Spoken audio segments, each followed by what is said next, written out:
Hola. Hello, everyone.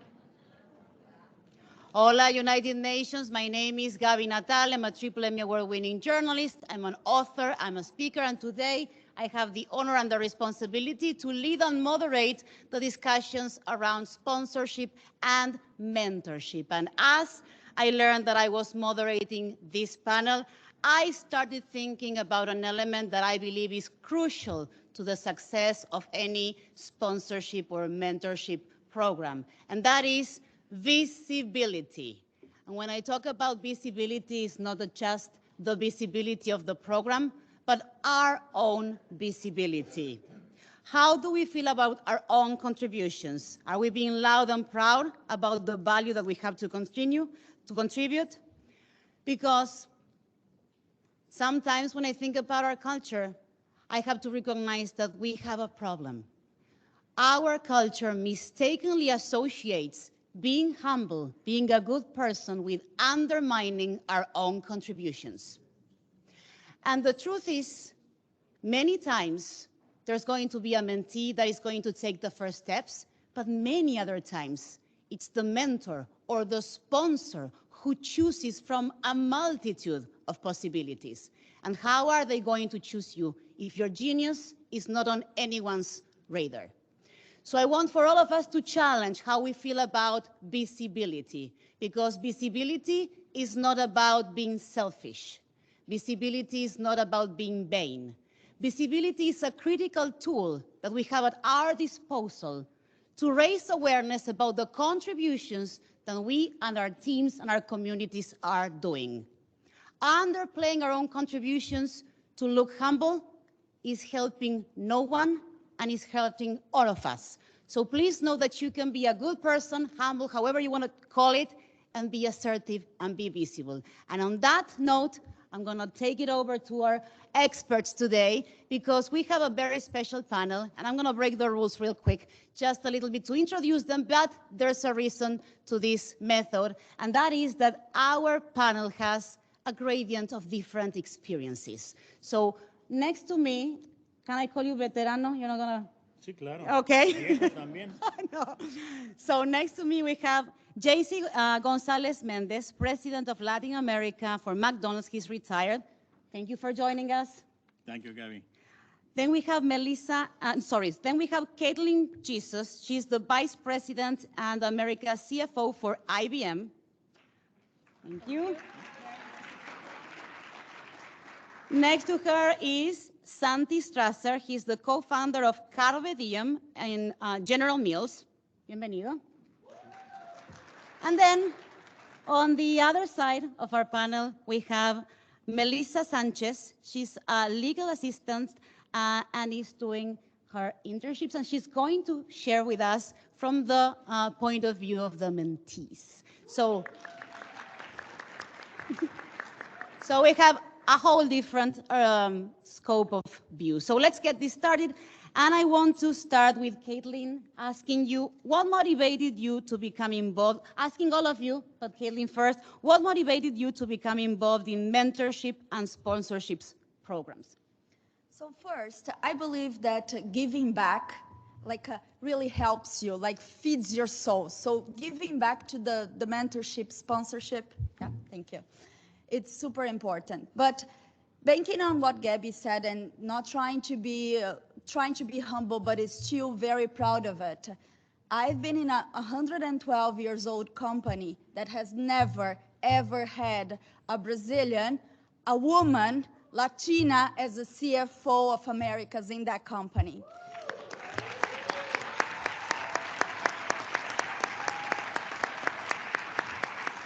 Thank you. Thank you so much. So being a mentor and participating in the process is showing them that, yes, you can do it. Sí se puede, sí vamos a hacer juntas.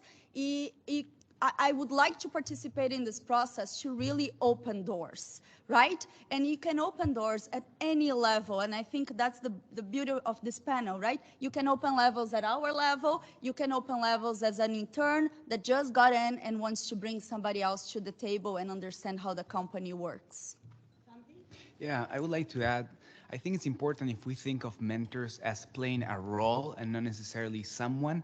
But if you are going to pick your mentor, that someone is probably driven by giving back. I think that's an important point. JC? What motivated me was you have to get involved. If you want changes to be made, you have to take ownership. And you have to be not only intentional, but learn this word, you have to be unapologetic. You have to do it. You have to take the risk, because if it's not us, who's going to do it for us?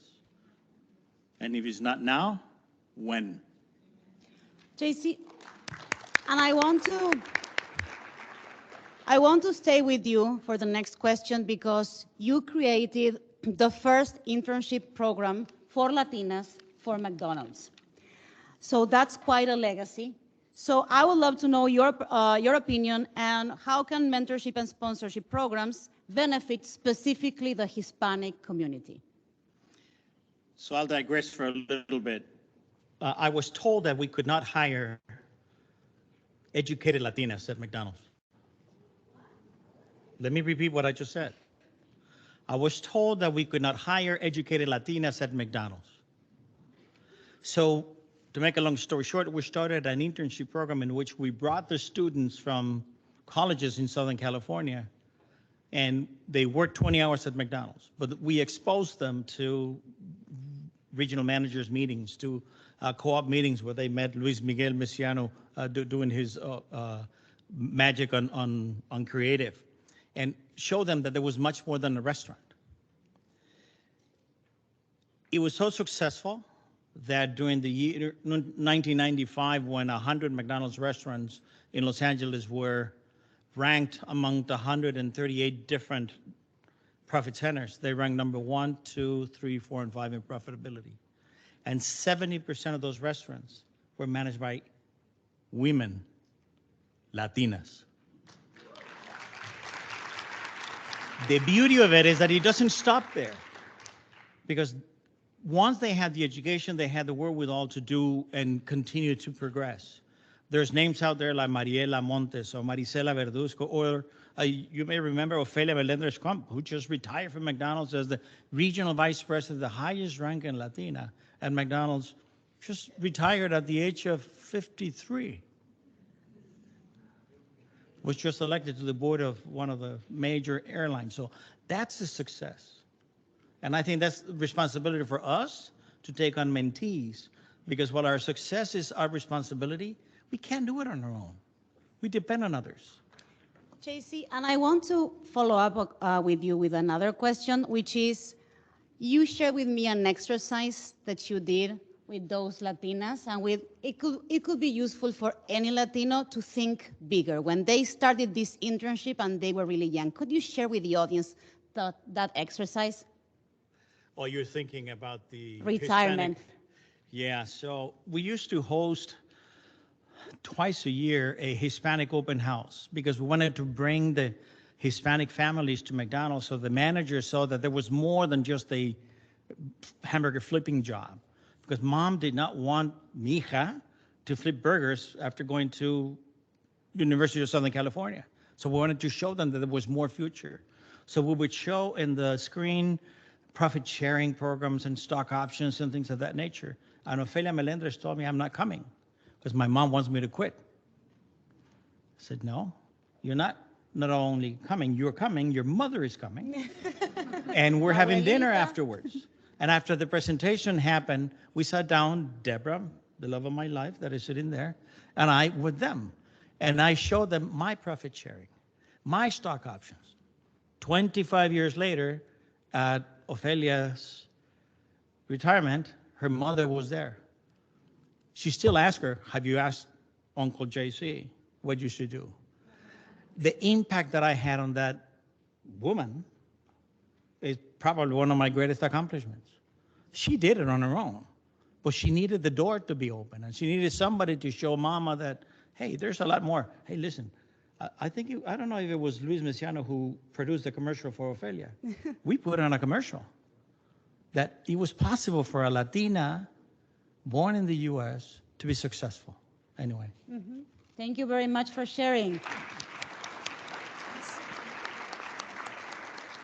Santi, you've been on both ends, mentor and mentee. That's right. So can you share some personal success experiences related to that? Yeah, for sure. Let me define a little bit about the difference between mentorship and sponsorship. As I said, both are roles that people can play in your life. I feel like a mentor can help you move to the next level, to the next step. Like in the case of JC just mentioned, the work, you do your work, but someone else may help you guide it. And for that, recency is an interesting concept. Like that person is probably closer to you in your career, whether that is within the same organization you work today or within a different organization you want to work. A sponsor is, like it was just defined before this panel by the previous panel, is someone that puts your name on a hat when they're asking about the next person for that role. And that is a role that someone can play into your life. My personal story I've had rapid growth in my career at General Mills, and it's due to three things that I want to share. I call them, actually Gabby made me think of this. I call them Santi hacks, okay? Yes, And I'm gonna name them for it's you. a therapy session that I didn't charge for. Thank you. Santi hacks are experience, exposure, and explicit. And let me take them one at a time. Experience is this idea of you have to, we are very driven and we are looking for growth. Promotion is not necessarily what you should look for, but having that experience. It is important in the corporate world, this idea of like checking boxes and you haven't done it is important. So I would put like performance in your current role and experiences, various experiences. So that's the first one. The second one is exposure. And the way I was able to achieve that throughout my career is by volunteering my time in providing value first. For example, right now, Manuel and I who are here, we lead the Hispanic Latino employee network, and we bring a lot of value to our 200 employees that bring to our development sessions and all of that. What that allows me to is to get exposed to executive sponsors of the network, that they see me working live. And I've been able to get lucky and get them say, hey, Santi, if you ever need anything, let me know. And that's my third X, explicit, because the ask should be explicit. So I wanted to share explicitly the wording that I used when I requested my latest time.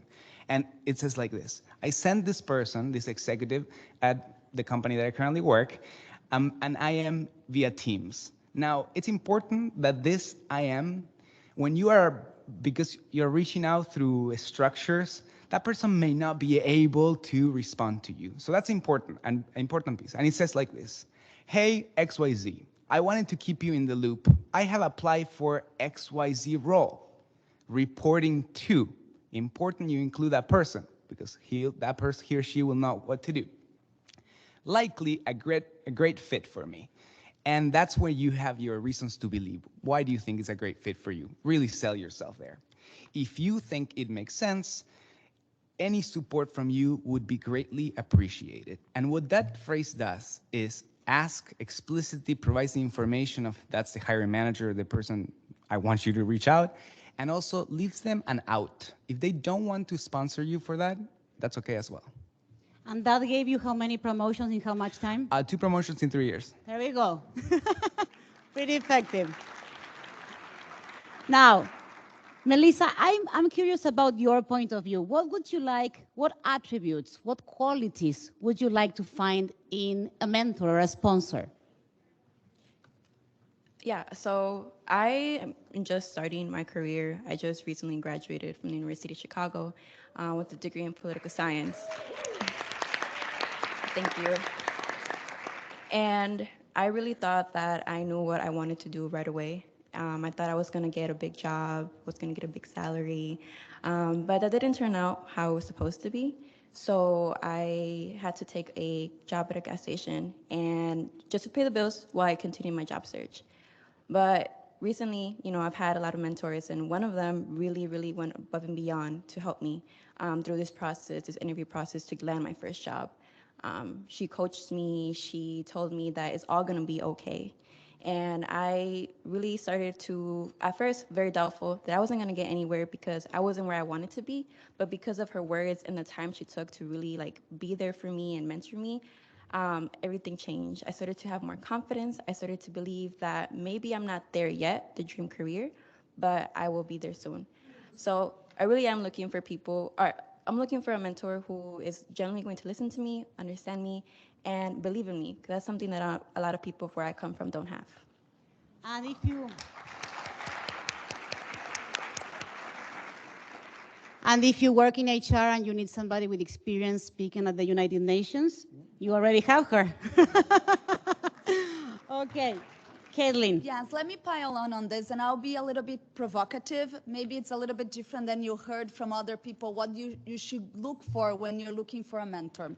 So it's a personal experience, and it really worked well for me, and I think it worked well for me in a couple of different ways. But the provocative area is that normally you say, well, when you go look for a mentor, you look somebody that walk the path where you want to walk, or that you admire where the person got. And at some point of my career, that's what I was doing, and it was helping, yes, but not at the full extent that I wanted it to be helping. So I decided to do something different, and I tried to find somebody to be my mentor as different as possible to me. So yes, as a Latina that talks with her hands, that it's very bubbly, right? I went to that American guy that barely looked me in the eye, right? And I'm like, no, because of many things, right? First of all, I said, at some point, I need to understand and burst that bubble and understand how that person thinks, because in the end of the day, you like it or you don't like it. Those are part of the guys that are going to help your career and the decision making in the end of the day.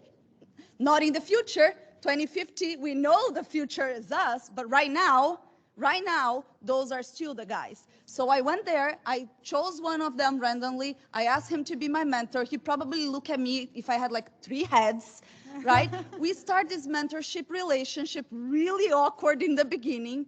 And at some point, guys, on top of I understanding where that person came from, which opened my mind immensely, I decided to take one step further and make sure that that guy and their friends understand where I was coming from, where we are coming from. You only have a voice when you have the seat at the table. And you can get the seat at the table because you're climbing in your career, but I didn't have that time to wait. Right? I wanted to have a seat at the table when I didn't have the seat at the table, when I didn't have the VP title. I wanted to have the seat at the table when I could influence at any level. And through the mentor program, right? I got this mentor that was somebody completely different, made this guy listen to me. And I will just finish up with a story that every time we started a meeting on a Monday morning, this group of guys, myself and 2 other people in the room, they all talk about sports, right? I'm a Brazilian. I talk soccer. That's how far my sports goes. And these 3 guys, they're talking all the time about football or baseball or whatever. And at some point, I look at this room. There's me. There's another Latino. There was a guy coming from India. We are all in silence while the other 3 are having a blast talking about this chit-chat that they were having. And then I took the courage. I discussed that with my mentor before, being very honest. Then the next Monday, I took the courage and I said, guys, I know baseball is super attractive and it takes only 4 hours to be done, but how about today we talk about something else? And I said, Indy, the guy who was from India, can you tell me something fun on your weekend? And the conversation on Monday morning became, what did you do for fun in your weekend? Yes, could be baseball. Yes, could be football. But could be Taylor Swift concert. Could be Zumba. And we included everybody. So use the mentorship program for the basics to help you out with everything we're saying. But I want to be provocative and say, use it to bring our agenda, the agenda that we are here the entire day, to every single conversation. Because it depends on each one of you. You, me, him, her, there. Every day. It's an ant work. Every day drumming the beat so we know when we get heard. We can all reshape culture. Yes. JC? I just wanted to add some texture to something she said that is very important. The reason why you need a seat at the table is because if you're not at the table, you're on the menu. And remember that. You need a seat at the table if you don't want to be on the menu. JC, you said something in our call that I think was very interesting. When you talked about this relationship of mentors, mentees, sponsors, sponsorship, you said before anything can happen, you must deliver. And you have to make yourself the unequivocal best choice for that role. Can you elaborate on that? Absolutely. You need to perform. There's no ifs or buts. You need to perform at 110%. Because you need to make yourself the unequivocal best choice. Not because you're Latina, not because you speak the language, but because there's nobody that can do the job that you're doing at the level that you're doing it. So excel at everything you do. Expect of yourself more than others expect from yourself. Take that extra step so you can stand out. Make sense? Mm-hmm. Sounds easy, but it's not. Mm-hmm. Santi, could you share with us a little bit about your success story, mentoring somebody who was breaking barriers, the first one in corporate, the first one in his family to go to college? You bet. His name is Eric Valenzuela, and there are lots of Eric Valenzuelas out there, but this is his personal story he allowed me to share with you today. He is originally from Ecuador and the first one to go to college. Like, I've already met many of you here. That is the case for you as well. I'm lucky because my dad had a corporate job and he was my mentor. And so when I saw Eric and Eric's potential and the drive he had, I'm like, hey, do you think you want me to be your mentor? He was like, yeah. And so I brought him, like, I would say 3 different chapters of different things. But I just texted him because I wanted to see, hey, what I brought to you, did it create the value? And he did. And let me just share with you. So the first one, the first module I'm going to call is networking. For those of you that love to read books, 20-minute networking meeting book from Nathan Perez, great book for that. What allowed him and us or everyone is a structure on how to connect and provide value in only 20 minutes. It's much easier for me to ask for 20 for someone. But what does that, the learning behind networking is that society has some structures, and those structures are there to control, to have some order. Makes sense, right? But those structures don't necessarily serve you. And through networking, he was able to break those structures and get like internships when he was like super like young and everything. And that brings me to the second point because he had no problem doing homework. And freshman going into sophomore year, he got an internship, and it was really rough internship. But he learned that smaller steps that you take compound into greater changes later on. And so that, as you was thinking about your career, what are the things that you want to add? I remember raising hands from whether you're working on what you study or not, and all of that. Those small steps that you add, that you volunteer yourself, whether it's for the ERG in your, they do add up and they provide visibility. And those are the things that you're going to continue to talk. And they're going to expose you to things that you didn't even think, but show your value first. And the last one that he learned is that you can lead from any seat, any seat. And the reason is because people choose leaders, not the other way around. Yes, there is formal authority. That is true. That's the order of things. Totally fine. But they are the people that bring leaders. So you have to earn your place. Melissa, you have a room here filled with leaders. Is there something we're getting wrong for the new generation or for people starting their career? Something that you would like for them to know?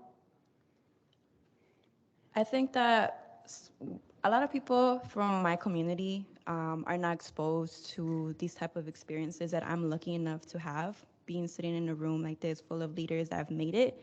So I think they have a lot of passion, they have a drive, but they are also scared that they're not enough. And I think that even when you give them a chance to hear them out, listen to them, understand them, it goes a long way to just have one person believe in you. So just an emphasis on like being kind and compassionate. And although that is something that everybody has here, I think that really truly believing that they have what they can bring to the table, even without having the experience, goes a long way.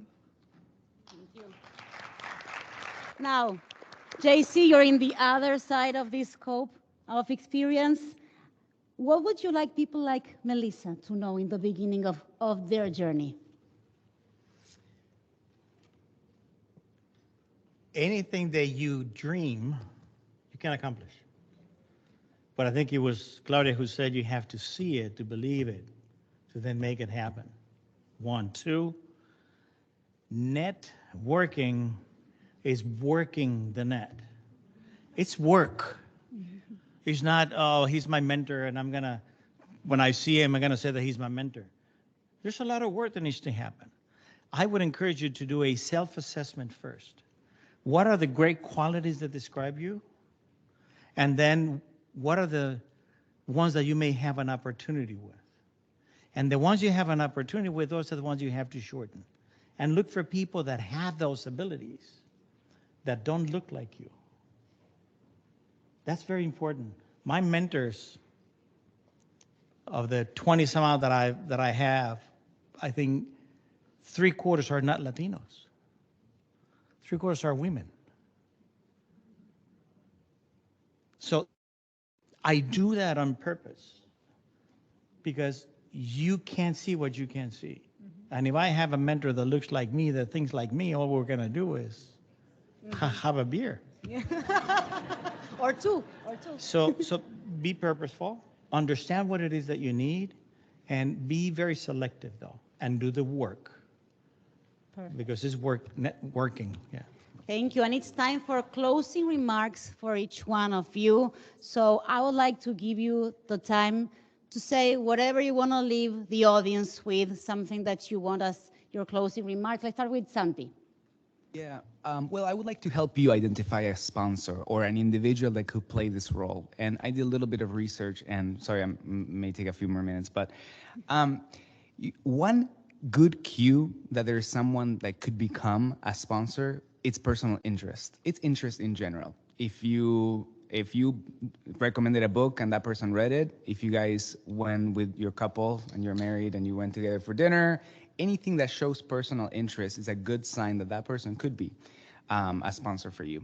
The other one is, what are the reasons? Why do people sponsor? And I think there are two that I found in my research. One is they see themselves on you. Okay, I'm gonna wrap it up. They see themselves in you. And the other one is they may not see themselves in you, but they see in you something that they want to leave a legacy in the company that you're working. Perfect. Thank you so much. Melissa, briefly, final thoughts for our audience. Anything you would like to share? I think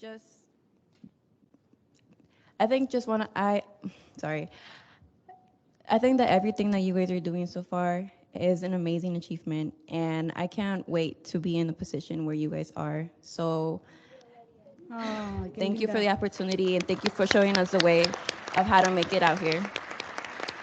Thank you. Thank you. This is for you. JC, briefly. Help the rest of America break the stigma. Because the values that have been identified as American values are our values. Love of self, love of country, love of mother, patriotism. Did you know that 30% of our armed forces are Latinos? 30, not 20, 30. Did you know the greatest proportion of Congressional Medals of Honor are to Mexican Americans? My dad served in the U.S. Armed Forces as a Mexican. He never got his U.S. citizenship. So don't let anybody tell you that we are not patriotic or that we don't matter. So break that stigma. Thank you. Caitlin. And I'm gonna, hard to top all of this, right? But I'm gonna finish by asking you a call to action and sharing a very personal story that it's a little bit hard for me, but bear with me, okay? So when I was at the age of 9, my dad passed away unexpectedly. And my dad had a phrase that no matter what, he always started a phrase. Whatever you ask my dad, I don't have many recollections, I was 9, right?